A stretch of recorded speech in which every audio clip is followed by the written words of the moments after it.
যখন জীবনের গতি খুব দ্রুত হয়ে যায়, সম্পর্কের কণ্ঠস্বর যখন খুব জোরে হয়ে ওঠে, যখন মনের কান্না ভিতরে প্রতিধ্বনিতে হতে শুরু করে এবং যখন সবকিছু থাকা সত্ত্বেও আপনি কিছুর অভাব অনুভব করেন, তখন বুঝতে পারেন যে আপনার আত্মা আপনাকে ডাকছে, অন্য কারো কাছে নয়, বরং আপনার অন্তরের কাছে। সেখানে যেখানে একজন নীরব রাজপুত্রের জন্ম হয়, একজন রাজার পুত্র, রাজ্যের আকাঙ্ক্ষা ছাড়াই, যুদ্ধের উৎসাহ ছাড়াই, কেবল একটি প্রশ্নের আগুন: কেন দুঃখ আছে, জীবন কি, এবং এমন কোনো পথ আছে যেখানে মনের সমস্ত ব্যাধি শেষ হয়। এমন কোনো অবস্থা আছে যেখানে ভয় নেই, লোভ নেই, আসক্তি নেই, রাগ নেই, ব্যথা নেই, এবং যদি থাকে তবে এটি কি কেবল বইগুলিতে বিদ্যমান নাকি বাস্তবে পাওয়া যায়? সিদ্ধার্থ এটাই জিজ্ঞাসা করেছিলেন এবং তারপর সমগ্র বিশ্বকে উত্তর দিয়েছিলেন, একই উত্তর যা এখনও লক্ষ লক্ষ হৃদয়ে শান্তি নিয়ে আসে। একই উত্তর যার জন্য একটি প্রাসাদ, একটি পরিবার এবং একটি সম্পূর্ণ জীবন উৎসর্গ করা যেতে পারে। এবং এই উত্তরটি এই চ্যানেলের উদ্দেশ্য। বুদ্ধের জীবন বিদ্যাম কোনো সাধারণ ইউটিউব চ্যানেল নয়, এটি সেই শান্তির দিকে একটি যাত্রা যা আজকের বিশ্ব সবচেয়ে বেশি কামনা করে, যেখানে প্রতিটি ভিডিও আপনাকে বুদ্ধের বাণীর সাথে নয় বরং তার অভিজ্ঞতার সাথে সংযুক্ত করে, যেখানে প্রতিটি বাক্য মনের কোন কোণে লুকিয়ে থাকা অন্ধকারকে আলো দিয়ে পূর্ণ করে। যদি আপনিও সেই একই প্রশ্নগুলির সাথে লড়ছেন যা সিদ্ধার্থ একসময় লড়েছিলেন, যদি আপনিও চান যে আপনার রাতগুলি কেবল ঘুম দিয়ে নয় বরং শান্তিতে পূর্ণ হোক, যদি আপনিও বুঝতে চান যে এই জীবনের পিছনে কোনো গভীর অর্থ আছে কিনা, তাহলে তুমি ঠিক জায়গায় আছো, ঠিক এই চ্যানেলে, যেখানে কোনো উচ্চ প্রোফাইল দাবি বা ভান নেই। এখানে সবকিছুই অভিজ্ঞতার বিষয়, এটি আত্মাকে স্পর্শ করার বিষয়। বুদ্ধ যা দেখেছিলেন আপনি দেখতে পারেন, তিনি যা বুঝতে পেরেছিলেন আপনি তা বুঝতে পারেন, এবং এটাই এই চ্যানেলের লক্ষ্য। আপনাকে দেখানোর জন্য নয় বরং আপনাকে জাগ্রত করার জন্য, আপনাকে বলার জন্য নয় বরং আপনাকে অনুভব করানোর জন্য। এবং যদি এই যাত্রার শুরুটি আপনার কাছে কিছুটা হলেও সত্যি মনে হয়, তাহলে এখনই এই ভিডিওটি লাইক করুন, কারণ সম্ভবত এটিই সেই মুহূর্ত যেখানে আপনার জীবনের দিক পরিবর্তন হতে পারে। এই ভিডিওটি শেয়ার করুন, কারণ সম্ভবত আপনার প্রিয় কেউ আপনার মতো একই উত্তর খুঁজছেন। এবং একটি ছোট মন্তব্য করুন, বুদ্ধং শরণং গাছামি, নিশ্চিত করার জন্য যে আপনি কেবল শুনছেন না বরং গভীরভাবে অনুভব করছেন। এবং সবচেয়ে গুরুত্বপূর্ণ, চ্যানেলটি সাবস্ক্রাইব করুন, কারণ এটি কেবল একটি সাবস্ক্রিপশন নয়, এটি জাগ্রত করার, ব্যাখ্যা করার, স্থির থাকার একটি ব্রত।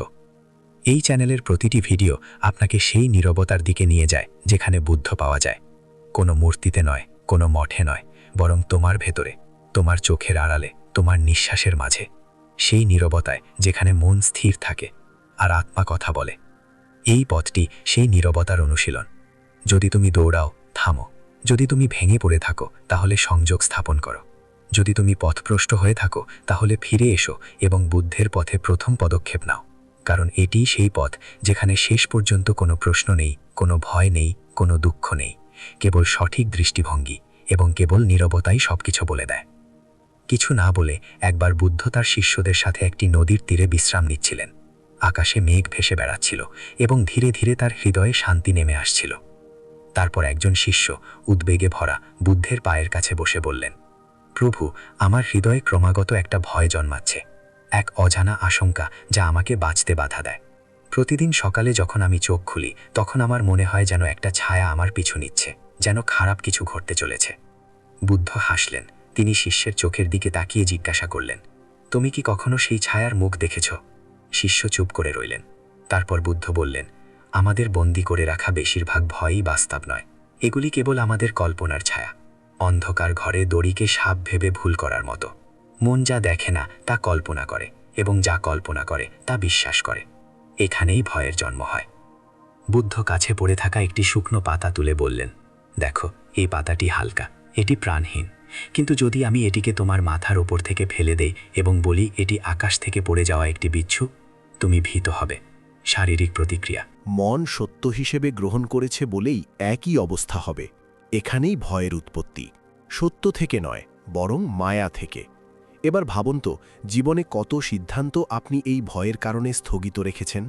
কতবার কথা বলতে চেয়েছেন কিন্তু ভয়ে চুপ করে আছেন? কতবার চেষ্টা করেননি কারণ আপনি ইতিমধ্যেই পরিণতির ভয় তৈরি করে ফেলেছেন? জীবনের এই সমস্ত দরজা সেই একই ভয়ের দ্বারা বন্ধ হয়ে গিয়েছিল, যার অস্তিত্বই ছিল না।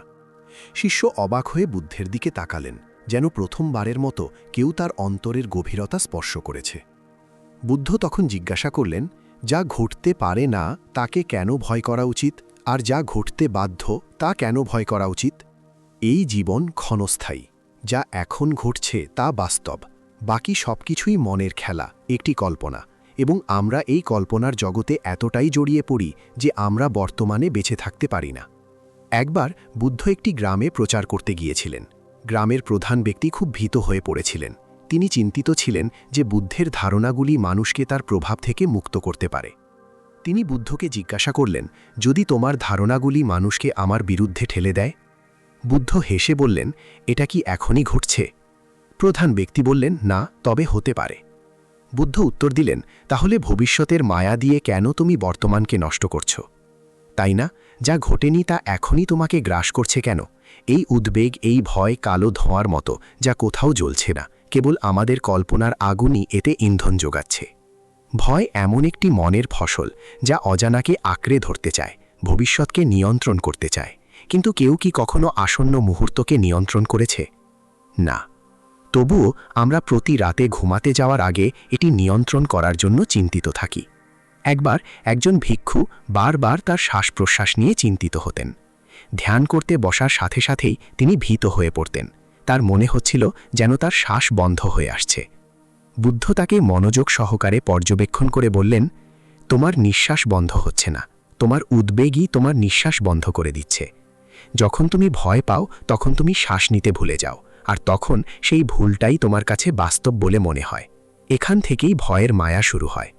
একটা মায়া আরেকটা মায়া জন্ম দেয়, এবং এমন একটা মুহূর্ত আসে যখন মন এবং বাস্তবতার মধ্যে ফাঁক এত গভীর হয়ে যায় যে আমরা এতে পড়ে যাই, বুঝতে পারি না যে ফাঁকটি মোটেও বাস্তব ছিল না, বরং আমাদের ভয়ের ছায়া দ্বারা তৈরি হয়েছিল।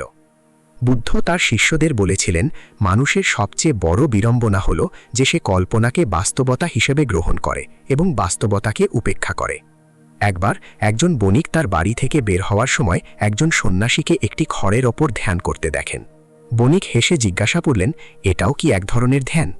ঋষি চোখ খুলে বললেন, এই খড় আমাকে শেখাচ্ছে ভয়ের শিকড় কতটা ভঙ্গুর। এটা কিছুই নয়, কিন্তু যখন বাতাস বইতে থাকে তখন এটি কাঁপে, ঠিক যেমন ভয়ের স্পর্শে আমাদের মন কাঁপে। কিন্তু সেই ভয় বাস্তব নয়, বাতাস বাস্তব। ভয় কেবল একটি প্রতিক্রিয়া। ব্যবসায়ী কখনোই ভয়কে সেই দৃষ্টিকোণ থেকে দেখেননি। সেদিনই তিনি তার জীবনের সবচেয়ে বড় ব্যবসায়ীকে ঝাঁপিয়ে পড়েন এবং সফল হন, কারণ এখন ভয়ের পরিবর্তে তিনি সম্ভাবনা দেখতে পান। বুদ্ধ বলেছিলেন, স্থির মন ভয়ের বাইরে। যে মুহূর্তে বেঁচে থাকে সে আগামীকাল সম্পর্কে চিন্তা করে না, এবং যে ভবিষ্যতের বিষয়ে চিন্তা করে না সে সবচেয়ে সাহসী। মনে রাখবেন, গভীর শিকড়যুক্ত গাছ ঝড়কে ভয় পায় না। একইভাবে যে মন বর্তমানে স্থিতিশীল থাকে সে কাল্পনিক ভয়ে কাঁপে না। একবার একটি গ্রামে একটি সাপ তাণ্ডব চালাচ্ছিল। লোকেরা আতঙ্কিত হয়ে পড়েছিল। বুদ্ধ এসে সাপকে বললেন, তোমার কামড় দেওয়া উচিত নয়, তবে তোমার হিসহিস করাও বন্ধ করা উচিত নয়। মানুষ ভয় পায় কারণ তুমি তাদের দেখিয়েছ যে তুমি বিপজ্জনক।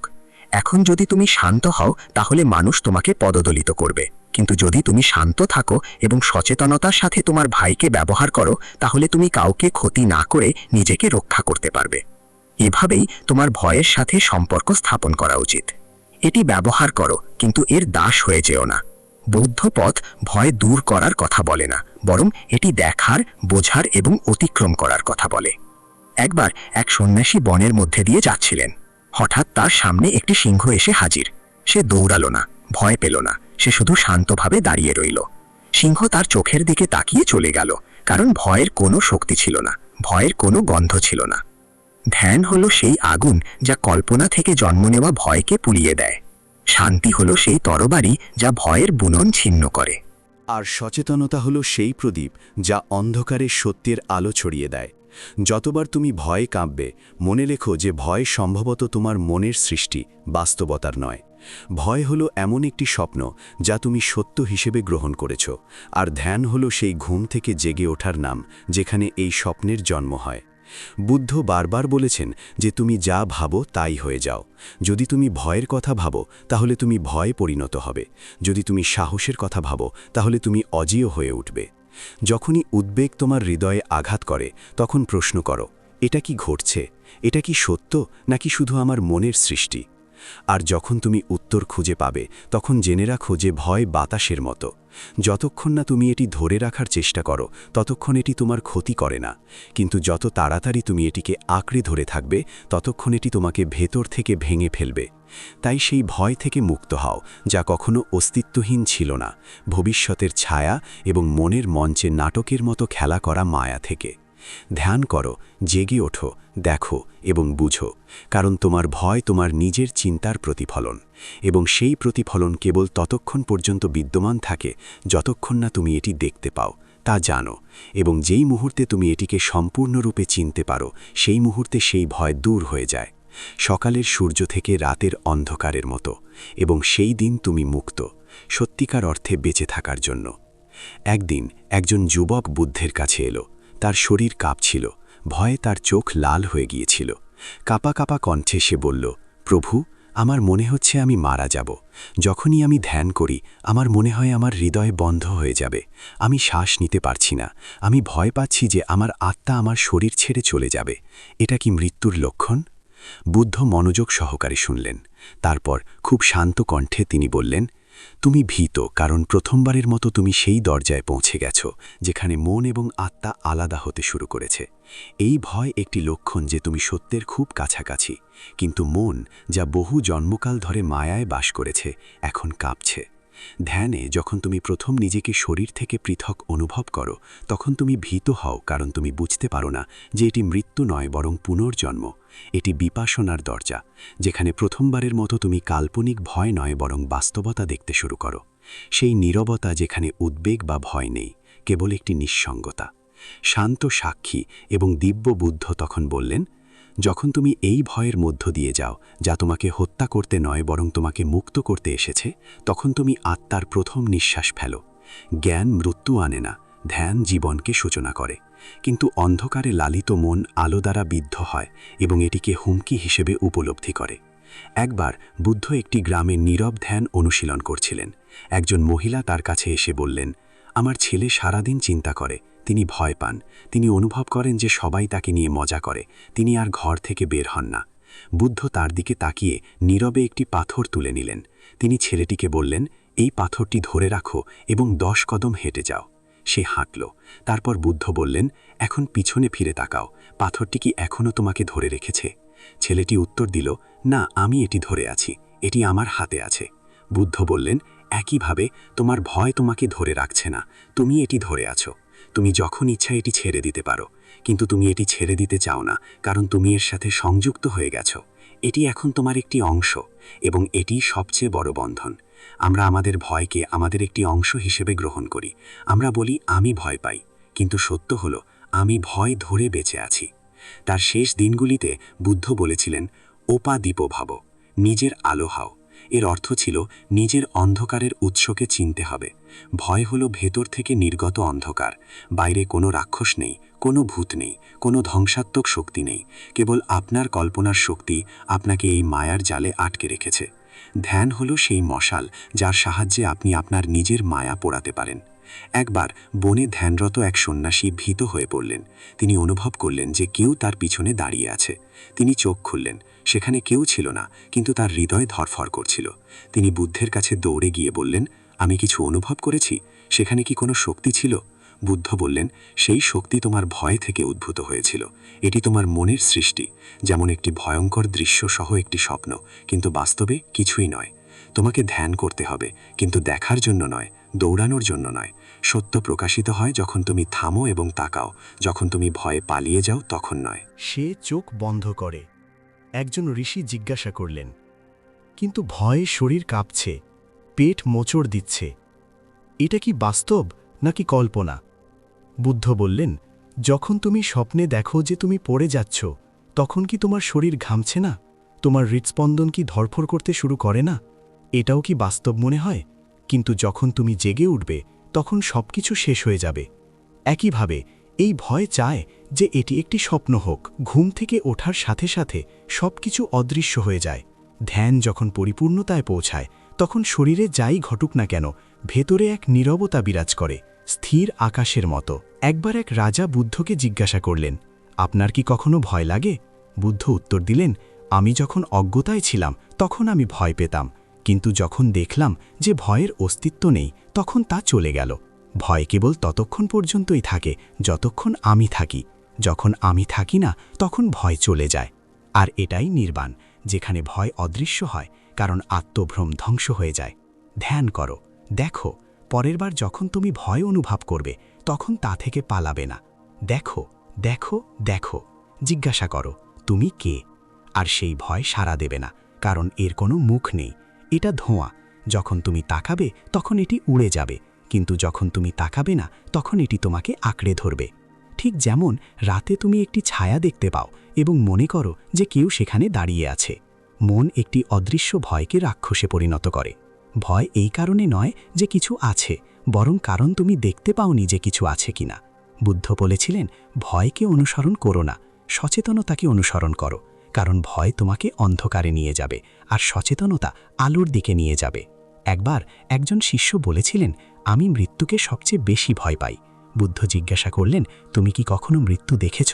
তিনি বললেন, না। বুদ্ধ বললেন, তাহলে তুমি জানো না তুমি কি ভয় পাও। যখন তুমি জানো তখন তুমি ভয় পাবে না। জানা নিজেই ভয়ঙ্কর। ধ্যান তোমাকে যা জানো তার দর্শন দেয়, আর জানাই মুক্তি। এক রাতে বুদ্ধ কুশিন শহরের শাল গাছের নিচে বিশ্রামে শুয়েছিলেন। একদল ভিক্ষু তার শেষ ধর্মোপদেশ শোনার জন্য অপেক্ষা করছিলেন। আকাশে পূর্ণিমার চাঁদ জ্বলে উঠল, কিন্তু মাটিতে এক অদ্ভুত বিষণ্ণতা ঝুলছিল, কারণ সবাই জানত যে বুদ্ধের এই দেহ ত্যাগ করার মুহূর্তটি নিকটবর্তী। একজন ভিক্ষু চিৎকার করে বললেন, বাঘ, আমরা কি এখন এতিম হয়ে যাব? বুদ্ধ শান্ত হাসি দিয়ে উত্তর দিলেন, যে সত্য জানে সে কখনো এতিম হয় না। ভয় একজনকে এতিম করে, জাগরণ তাকে আলিঙ্গন করে। মনে রেখো আমার প্রিয় বন্ধুরা, মৃত্যু কেবল একটি দরজা। যে নিজেকে এই দেহ বলে মনে করে কেবল সে তাকে ভয় পায়। যে উপলব্ধি করে যে সে চেতনা, সে মুক্ত, সে অমর। মৃত্যুর ভয় সবচেয়ে বড় মায়া। এই ভয় ভেঙে গেলে অন্য সব ভয় ঝরে পড়ে, ঠিক যেমন মূল কেটে ফেলা হলে ডালপালা শুকিয়ে যায়। তাই আমি তোমাদের বলছি, মৃত্যুকে প্রতিহত করো না, একে দেখো, একে আলিঙ্গন করো এবং জেনে রাখো যে এটি শেষ নয়, এটি কেবল একটি রূপান্তর। ঠিক যেমন একটি প্রদীপের শিখা এক জায়গা থেকে উঠে অন্য জায়গায় জ্বলে ওঠে, তেমনি চেতনা এই শরীর থেকে সচেতন আকাশে বিলীন হয়ে যায়। সেই রাতে বুদ্ধ তার চোখ বন্ধ করে শেষবারের মতো বললেন, সব কিছুই ধ্বংসশীল, জাগো, সতর্ক থেকো। তার শেষ কথাগুলো ভয় থেকে মুক্তির মন্ত্র হয়ে ওঠে। সেখানে ছড়িয়ে থাকা সেই নীরবতায় কোনো ভয় ছিল না, কেবল শান্তি ছিল। শব্দের বাইরেও ছিল এমন এক শান্তি। সেই নীরবতা শিখিয়েছিল যে যখন ভেতরে নীরবতা থাকে তখন প্রতিটি বাহ্যিক ভয় অদৃশ্য হয়ে যায়। এখন ধ্যান থেকে জন্ম নেওয়া মাছের কথা ভাবুন। সেই নীরবতা কেবল নীরব থাকার কথা নয়, সেই নীরবতা ভয়কে দেখেছে, চিনতে পেরেছে এবং তারপর তা ছেড়ে দিয়েছে। ঠিক যেমন শরৎকালে পাতা ঝরে পড়ে, তেমনি ধ্যানে ভয়ও ঝরে পড়ে, প্রচেষ্টা ছাড়াই, সংগ্রাম ছাড়াই, কেবল দৃষ্টি দিয়ে। একজন সন্ন্যাসী বহু বছর ধরে ধ্যান করে আসছিলেন, কিন্তু তিনি বলেছিলেন যে তিনি এখনও ভয় পান। কখনো দারিদ্র্যের ভয়, কখনো একাকিত্বের ভয়, কখনো মৃত্যুর। বুদ্ধ বলেছিলেন, তুমি ধ্যান করছো না, তুমি প্রত্যাশা করছো। যখন তুমি ধ্যানে কিছু খোঁজা বন্ধ করো তখন দেখবে যে ভয় নিজেই চলে গেছে। ভয় কেবল প্রত্যাশার ছায়া। যেখানেই আমি কিছু চাই সেখানেই কিছু হারানোর ভয়ও জাগে। কিন্তু যখন আত্ম অদৃশ্য হয়ে যায়, যখন লাভ করার মতো কেউ থাকে না, তখন কার ভয় করা উচিত এবং কার? সেই দিন থেকে সেই সন্ন্যাসী তার অনুশীলনকে প্রচেষ্টা নয়, আত্মসমর্পণে রূপান্তরিত করেছিলেন। কিছুক্ষণের মধ্যেই তার উপর নীরবতা নেমে এলো, আর সেই নীরবতার মধ্যে ভয়ের স্মৃতিও উধাও হয়ে গেল, যেন এটি একটি খারাপ স্বপ্ন যা তার আর মনে নেই। ভয়কে জয় করার উপায় এর সাথে লড়াই করে জয় করা নয়, এটি দেখার শক্তি গড়ে তুলতে হবে। বৌদ্ধ পথ এটাই শেখায়। একবার এক রাজা তার সেনাবাহিনীকে একটি বিশাল এবং ভয়ঙ্কর গুহায় রেখেছিলেন। তারা রাক্ষসদের সতর্ক করে বার্তা পাঠালো, কিন্তু সৈন্যরা যখন গেল তখন তারা কিছুই পেল না, কেবল অন্ধকার এবং অশ্রুত কণ্ঠের প্রতিধ্বনি। তারা বলল যে ভয় কেবল কণ্ঠস্বরের একটি মায়া, অন্ধকারে আমাদের নিজস্ব কল্পনার ছায়া ছিল। একইভাবে জীবনের গুহায় যখন আমরা ভিতরে তাকাই না, ভয় রাজত্ব করে, কিন্তু ধ্যানের মশাল নিয়ে প্রবেশ করার সাথে সাথেই আমরা দেখতে পাই যে সেখানে কিছুই ছিল না। ভয় কেবল শূন্যতায় বেড়ে ওঠা কল্পনার একটি দ্রাক্ষালতা ছিল। আমরা যতক্ষণ না দেখতে পেলাম ততক্ষণ এটি দৃঢ়ভাবে ধরেছিল, এবং যখন আমরা দেখতে পেলাম তখন এটি ধ্বংস হয়ে গেল। অতএব ধ্যান হল সেই দৃষ্টি যা ভয়ের শিকড়ে পৌঁছায় এবং তাদের পুড়িয়ে ফেলে। বৌদ্ধ শিক্ষা বারবার বলে যে আপনি ভয় পান না, আপনি সেই ব্যক্তি যিনি ভয় দেখতে পান, এবং যিনি দেখতে পান তিনি ভয় পেতে পারেন না, কারণ দেখা হলো সচেতনতা, এবং সচেতনতার মধ্যে কোনো অন্ধকার থাকতে পারে না। এখন যখনই আপনার কাঁধে কোনো উদ্বেগ বসতি স্থাপন করে, যখনই ভয় আপনার চিন্তাভাবনাকে প্রাধান্য দেয়, থামুন, শ্বাস নিন, দেখুন এবং নিজেকে জিজ্ঞাসা করুন, আপনি কে? এবং সেই ভয় সাড়া দেবে না, কারণ এটি কেবল আপনার বিশ্বাসে বিদ্যমান ছিল। যখন তুমি তোমার বিশ্বাসকে সরিয়ে ফেলবে, তখন তা মিথ্যার মতো ঝরে পড়বে। সেদিন তুমি মুক্ত হবে, আর সেটাই হবে প্রকৃত স্বাধীনতা, যেখানে কোনো ভয় নেই, কোনো চিন্তা নেই, কেবল নীরবতা, ধ্যান এবং চেতনার আলো। তাই এখন যেহেতু তুমি এই যাত্রার শেষ প্রান্তে পৌঁছেছ, ভেতরে একবার তাকিয়ে দেখো, কিছু কি বদলেছে? সকাল থেকে তোমার মাথায় যে উদ্বেগ ছিল তা কি একটু হালকা লাগছে? যে আওয়াজ তোমার ভেতরে সবসময় উত্তেজিত করত তা কি এখন একটু নীরবতায় পরিণত হয়েছে? যে ভয় তোমাকে সবসময় থামিয়ে রেখেছিল তা কি এখন একটু পিছিয়ে গেছে? যদি তাই হয়, তাহলে বুঝতে হবে যে বুদ্ধ আবার আবির্ভূত হয়েছেন, এবার অন্য কোনো রূপে নয়, বরং তোমার ভেতরে, একই নীরবতায়, একই সাক্ষ্যে, একই শান্তিতে, যেখানে সিদ্ধার্থ একবার বোধিবৃক্ষের নিচে নির্বাণ পেয়েছিলেন। বুদ্ধের সর্বশ্রেষ্ঠ শক্তি হল তিনি আমাদের অন্য কারোর মতো হতে বলেন না। তিনি কেবল আমাদের নিজেদের ছায়া চিনতে বাধ্য করেন। তিনি আমাদের বলেন যে আমরা বাইরে যে সত্য খুঁজছি তা ইতিমধ্যেই আমাদের ভেতরে, আমাদের কেবল এটি দেখতে এবং বুঝতে হবে। এবং এই চ্যানেলটি এটি দেখার এবং বোঝার জন্য প্রয়োজনীয় গভীরতা প্রদান করে। লাইফ অফ বুদ্ধা উইজডম কেবল একটি ইউটিউব চ্যানেল নয়, এটি আপনার আত্মার নীরব দরজায় একটি মৃদু কড়া নাড়ছে। এটি এমন একটি পথে হাঁটার আমন্ত্রণ যেখানে কোনো জাতি নেই, কোনো প্রতিযোগিতা নেই, কোনো কোলাহল নেই, কেবল শান্তি, কেবল বোধগম্যতা, কেবল করুণা।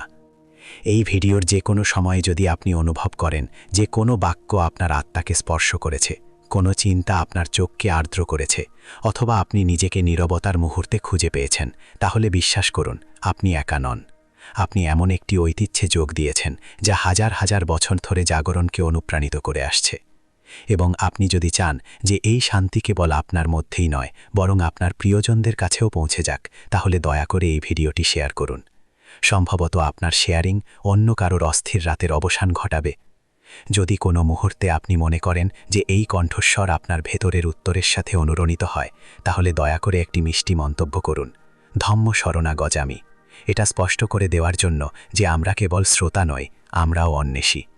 এবং যদি আপনি চান যে এই যাত্রা অব্যাহত থাকুক এবং প্রতি সপ্তাহে আপনার জীবনে এই রকম একটি নতুন বোঝার প্রদীপ চলুক, তাহলে চ্যানেলটি সাবস্ক্রাইব করতে ভুলবেন না। সাবস্ক্রাইব করা কেবল একটি বোতাম টিপে নয়, এটি জীবনকে বোঝার একটি সংকল্প, এটি বুদ্ধের তৈরি নীরবতার প্রতি আপনার অঙ্গীকার। এবং হ্যাঁ, একটি লাইক অবশ্যই দিন, কারণ এই লাইক কোনো অহংকারকে নয়, বরং প্রতিটি শব্দের পিছনে থাকা শক্তির প্রতি যায়, করুণা, সচেতনতা এবং আত্মার। বুদ্ধ বলেছিলেন, নিজের প্রদীপ হও, এবং এই চ্যানেলটি সেই প্রদীপের আলো হয়ে উঠতে পারে। যদি আপনি সংযোগ স্থাপন করেন, অনুভব করেন এবং তারপর সেই শান্তি ছড়িয়ে দেন যা কখনো শব্দ থেকে আসে না, বরং নীরবতা থেকে প্রবাহিত হয়। আমরা আবার একটি নতুন বৌদ্ধ গল্পে দেখা করব, ধ্যানের গভীরে, একটি আত্মার আহ্বানে। ততক্ষণ পর্যন্ত শান্ত থাকুন, সচেতন থাকুন এবং আপনি যা তা হন।